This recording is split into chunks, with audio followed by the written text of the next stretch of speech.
शिरपूर तालुक्यात सर्वत्र हजारोंच्या संख्येने वृक्ष लागवड करा, वृक्ष तोड करू नका. आमदार अमरीशभाई पटेल यांचे आवाहन.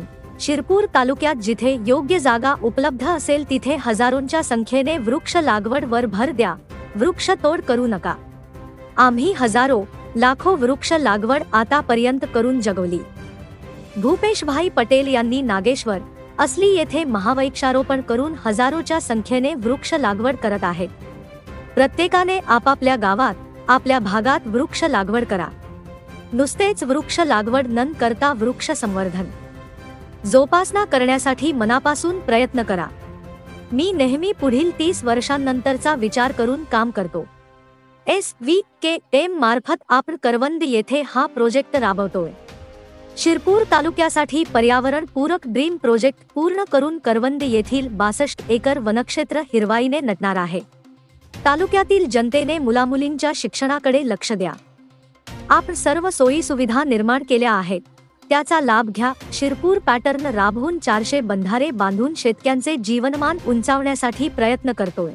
तालुक्यातील जमिनीत थेंब थेंब पाणी मुरवतोय. 1000 बेडचे हॉस्पिटल कार्य सुरू असून लवकरच 300 बेडचे हॉस्पिटल सर्वसामान्यांच्या सेवेसाठी सुरू करत आहोत. आम्ही आमचे जीवन तालुक्यासाठी व्यतीत करतोय. आमच्या विचाराने चला, अपप्रचाराला बळी पडू नका. शासन प्रशासन देखील आपल्या सोबत आहे. जिल्हा प्रशासनाच्या 50 लाख वृक्ष लागवड मोहिमेला पुढे न्या. शिरपूर तालुक्यात मुख्यमंत्री माझी लाडकी बहीण योजनामधून सर्व लाभार्थ्यांना न्याय मिळवून देण्यासाठी आम्ही प्रयत्नशील आहोत. अनेक कार्यात भूपेशभाई पटेल यांची प्रेरणा खूप महत्त्वाची आहे.